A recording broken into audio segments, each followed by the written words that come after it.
اللہم صلی علی سیدنا محمد و آلہ و اطرتہ بعدد کل معلوم لک استغفراللہ الذی لا الہ الا هو الحی القیوم و اتوب الیہ۔ انسان بڑی عجیب چیز ہے۔ اللہ رب العالمین نے اسے تمام مخلوقات سے اعلیٰ بنایا، افضل بنایا اور اس کے سر پر اپنی نیابت کا تاج سجایا، اسے اپنی خلافت عطا کی، مسجود ملائکہ بنایا۔ تمام تر مخلوقات اللہ رب العالمین کی تابع ہیں، واحد انسان ہے جس نے نافرمانی کی، اور انسان کی قدر و منزلت، اس کی اللہ رب العالمین نے عزت جو بنائی، فرمایا الانسان سری و انا سرہ، کہ انسان میرا رازدار ہے اور میں انسان کا رازدار ہوں۔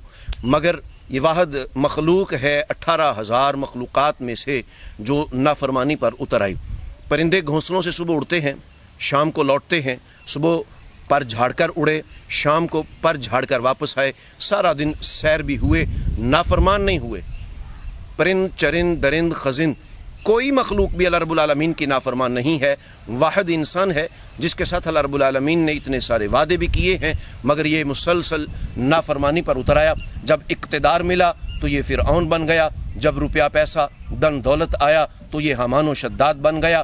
اس نے مخالفت والا راستہ اختیار کیا اور خود رب بننے کی کوشش کی۔ اس نے انسانوں کے سروں پر حکومت کرنے کی کوشش کی، حتی المقدور یہ کوشش کی کہ انسان جو ہیں وہ میرے تابع ہو جائیں۔ اقتدار کے ذریعے اور اپنے اختیار کے ذریعے سے اس نے ہر ایک کو دبانے کی کوشش کی ہے، مگر اس کی لاٹھی بڑی بے آواز ہے۔ جب بھی انسان نافرمان ہوا ہے، پھر اس کا قانون حرکت میں آیا ہے، اور اس نے کسی نہ کسی طریقے سے انسان کو سمجھانے کی کوشش کی ہے کہ یہ سمجھ جائے، یہ واپس آ جائے، یہ لوٹ آئے میری طرف، یہ توبہ کرے تو میں اس کو بخش دوں، یہ میری طرف آئے، میرے پاس آ جائے تو میں اس کے لیے مزید راستے کھول دوں۔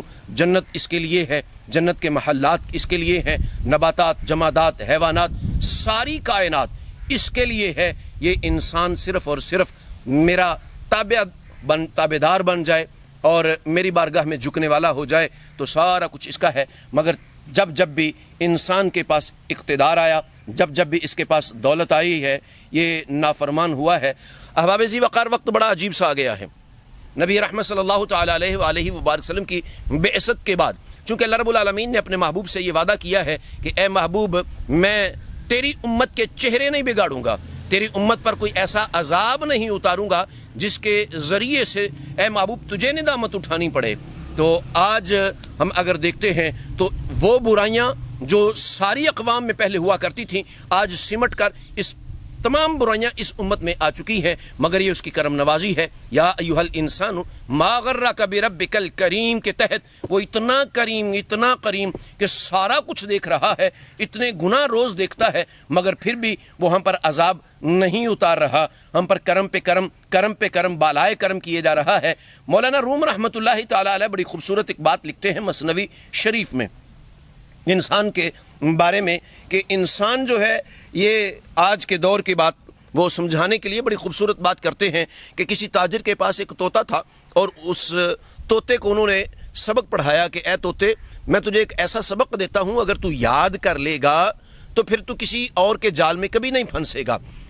اب طوطے کو اس نے سبق پڑھانا شروع کر دیا کہ جہاں دانے دیکھنے ہیں وہاں بیٹھنا نہیں، جہاں دانے دیکھنے ہیں وہاں بیٹھنا نہیں۔ اب طوطے نے سبق کو رٹنا شروع کر دیا، اس نے چند دن لگائے، رٹا لگا لیا۔ جب رٹا لگ گیا، اس کو سبق یاد ہو گیا، جہاں دانے دیکھنے ہیں وہاں بیٹھنا نہیں، جہاں دانے دیکھنے ہیں وہاں بیٹھنا نہیں۔ تو تاجر بڑا خوش ہوا کہ اب اسے سبق یاد ہو گیا ہے، لہٰذا اس کے پنجرے کا دروازہ کھول دینا چاہیے، اسے آزاد کر دینا چاہیے۔ اس نے طوطے کو نصیحت یہ کی کہ یہ سبق تو نے بھولنا نہیں، کہیں پر اس سبق کو نہیں چھوڑنا۔ اب طوطا پنجرے سے نکلا، محو پرواز ہے، اور سبق یہ پکا رہا ہے کہ جہاں دانے دیکھنے ہیں وہاں بیٹھنا نہیں، جہاں دانے دیکھنے ہیں وہاں بیٹھنا نہیں۔ بھوک نے ستایا، نگاہ کو نیچے دوڑایا، اور پھر اوپر سے نیچے کو جیسے ہی طوطا آیا، سبق ساتھ پکا رہا ہے، جہاں دانے دیکھنے ہیں وہاں بیٹھنا نہیں۔ بچھے ہوئے دانوں پر آ کر بیٹھا، اب ٹھونگے بھی لگا رہا ہے اور سبق پھر پکا رہا ہے، جہاں دانے دیکھنے ہیں وہاں بیٹھنا نہیں۔ اب شکاری نے جال بچھا رکھا تھا، جیسے ہی شکاری نے وہ جال کا دھاگا کھینچا، اب طوطا پھر شکاری کے جال میں۔ اب شکاری کے جال میں طوطا سبق کیا پکا رہا ہے؟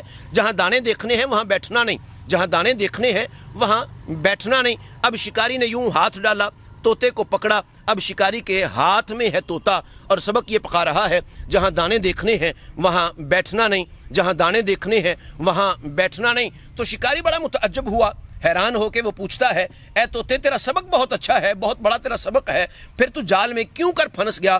تو طوطا پریشان ہو کر اپنے پنجے کو یوں سر پہ مارتے ہوئے کہتا ہے افسوس میں نے سبق کو سبق سمجھا، کاش اس پر عمل کرتا تیرے جال میں کبھی نہ پھنستا۔ مولانا روم رحمۃ اللہ تعالی علیہ قرآن پاک کی ترجمانی کرتے ہیں کہ اے انسان تو بھی سبق کو سبق سمجھ رہا ہے، کاش اس پر عمل کرتا کل قیامت کے دن پچھتاوے سے بچ جاتا، قبر میں نکیرین کے شکنجے سے پھنس جاتا۔ اور سبق کیا ہے؟ یا ایھا الانسان ما غرک بربک الکریم، کہ وہ بڑا کریم ہے، وہ بڑا کریم ہے، وہ تو منتظر ہے، وہ تو دیکھ رہا ہے کہ میری طرف میرے بندے آئے، اور وہ فرماتا ہے ایک بالشت آؤ گے میں 10 بالشت آؤں گا، تم چل کر آؤ گے میں دوڑ کر آؤں گا، اور میں تمہارا استقبال اپنی رحمت کے ساتھ کروں گا، اپنی رحمت کے کرم کے دروازے تم پر کھول دوں گا۔ بس اے انسان تمہیں میری طرف آنا پڑے گا۔ اب وقت بڑا عجیب آ گیا ہے، بڑا مشکلات سے ہم گزر رہے ہیں، اور آج دیکھ رہے ہیں ملک پاکستان کی کیا کیفیت ہے، کس مشکل ترین دور سے یہ گزر رہا ہے